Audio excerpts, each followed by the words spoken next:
पहली सुर्खी संसद से आई। 18 जुलाई से संसद के मानसून सत्र की शुरुआत होगी। लोकसभा सचिवालय की तरफ से ये जानकारी दी गई। संसद का मानसून सत्र 13 अगस्त को समाप्त हो जाएगा। मानसून सत्र के पहले दिन भारत के राष्ट्रपति पद के लिए चुनाव होगा। वहीं उपराष्ट्रपति पद के लिए चुनाव 6 अगस्त को होगा। बात राष्ट्रपति चुनाव की चली है तो एक अपडेट और है। शिरोमणि अकाली दल और जनता दल सेकुलर ने एनडीए उम्मीदवार द्रौपदी मुर्मू को समर्थन देने का फैसला किया है। अकाली दल के नेता सुखबीर बादल और जेडीएस प्रमुख एचडी देवेगौड़ा ने बीजेपी अध्यक्ष जेपी नड्डा से बात करने के बाद ये घोषणा कर दी है। दूसरी सुर्खी वित्त मंत्रालय से आई। केंद्र सरकार ने सोने पर बेसिक इंपोर्ट ड्यूटी 7.5% से बढ़ाकर 12.5% कर दी है। ये कदम सोने के आयात पर अंकुश लगाने की कवायद के चलते उठाया गया है, क्योंकि रुपया रिकॉर्ड निचले स्तर पर $1 के मुकाबले 79.11 रुपए पर आ गया है।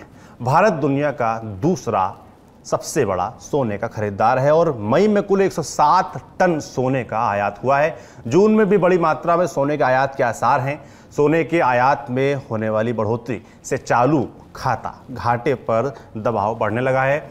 इसे नियंत्रित करने के लिए बेसिक इंपोर्ट ड्यूटी को बढ़ाने का फैसला किया गया। इसे थोड़ा आसान भाषा में भी समझ लेते हैं।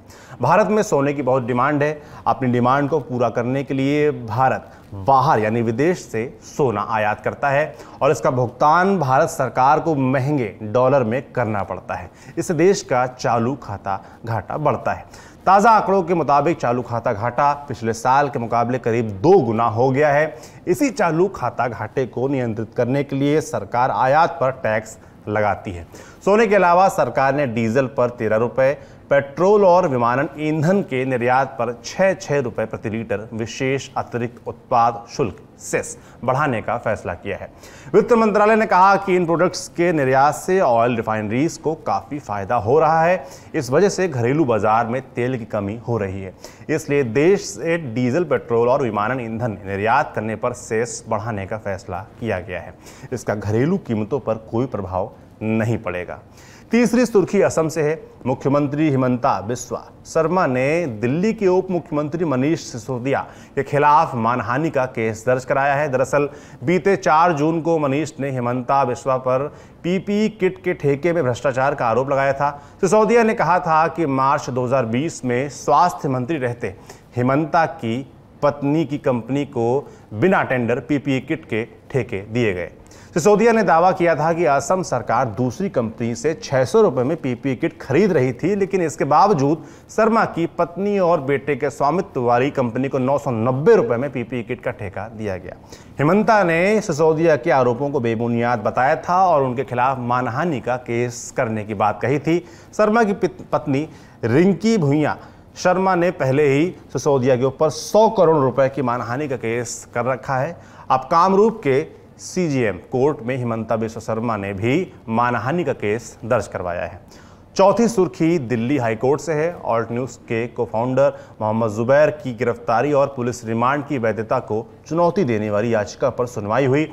सुनवाई के दौरान कोर्ट ने दिल्ली पुलिस को नोटिस जारी कर 2 हफ्ते में जवाब मांगा है।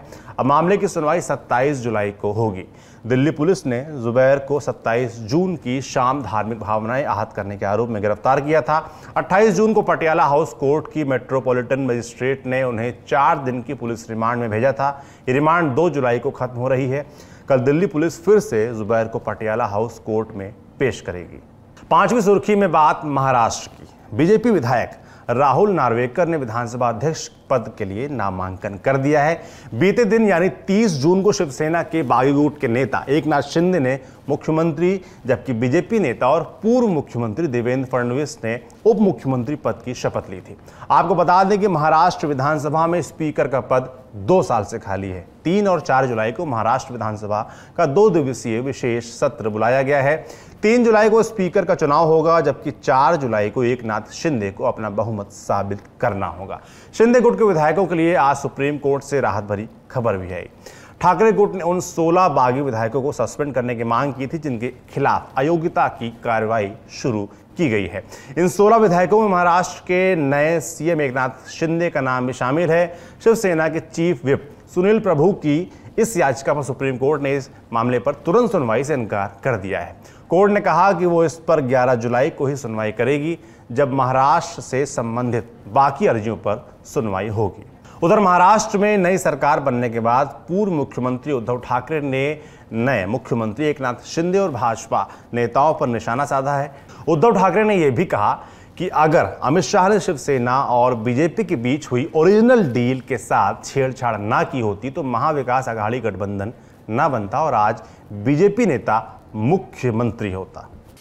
मग त्यावेळेला नकार देऊन आता हे असं का केलं भारतीय जनता पक्षाने? हा एक माझ्याचप्रमाणे महाराष्ट्रातल्या जनतेला पडलेला प्रश्न आहे की असं का घडलं की शिवसेना तुमच्याशी अधिकृत सोबत होती, लोकसभेत तुमच्या बरोबर होतो, विधानसभेत आपण बरोबर होतो, विधानसभा किंवा लोकसभा निवडणुकीच्या आधी जे ठरलं होतं ते हेच तर ठरलं होतं। मला कशाला मध्ये मुख्यमंत्री बनायला लावलं? जर तसं घडलं असतं तर महाविकास आघाडीचा जन्मच झाला नसता। मीडिया के साथ बातचीत के दौरान उद्धव ठाकरे ने आरे जंगल को लेकर हालिया फैसले पर चिंता जाहिर की है। उन्होंने नई सरकार से अपील की कि उनके ऊपर जो गुस्सा है उसे मुंबई के लोगों पर ना निकाला जाए। आपको बता दें कि मुख्यमंत्री एकनाथ शिंदे और उप मुख्यमंत्री देवेंद्र फडणवीस ने अपनी पहली कैबिनेट बैठक में ही मेट्रो कार शेड प्रोजेक्ट को आरे में लागू करने का फैसला किया था। आरे में मेट्रो कार शेड बनाने को लेकर शिवसेना और बीजेपी के बीच लंबा विवाद रहा है। दरअसल आरे मुंबई शहर के अंदर बसा एक ग्रीन लैंड है। यहाँ पर लगभग 5 लाख पेड़ हैं और यहाँ जानवरों और पक्षियों की कई प्रजातियाँ पाई जाती हैं। इस स्थान की हरियाली की वजह से इसे ग्रीन लंग ऑफ मुंबई कहते हैं। अब हुआ ये कि फडणवीस के कार्यकाल के दौरान यहाँ मुंबई मेट्रो ने एक मेट्रो कार शेड बनाने का फैसला किया, जिसके लिए आरे के जंगल से पेड़ों की कटाई होनी है। 2019 में पेड़ कटने शुरू हुए तो काफ़ी विरोध हुआ। फडणवीस सरकार में शामिल रही शिवसेना ने भी इसका विरोध किया था। नवंबर 2019 में महाविकास आघाड़ी की सरकार बनी तो उद्धव ठाकरे ने आरे में कार शेड बनाने के फडणवीस सरकार के फैसले को पलट दिया था। महाविकास आघाड़ी सरकार ने आरे की 804 एकड़ भूमि को सुरक्षित जंगल घोषित कर दिया था। इसकी जगह पर कंजूर मार्ग में कार शेड बनाने का निर्णय लिया गया था। हालांकि बॉम्बे हाई कोर्ट ने दिसंबर 2020 में कंजूर मार्ग में कार शेड बनाने के फैसले पर रोक लगा दी गई थी। बीजेपी ने दावा किया था कि कार शेड को आरे से बाहर करने का निर्णय ठाकरे के अहंकार को संतुष्ट करने के लिए किया जा रहा है और इससे अंडरग्राउंड मेट्रो परियोजना के निर्माण में 4 साल की देरी होगी और इसकी लागत में वृद्धि होगी।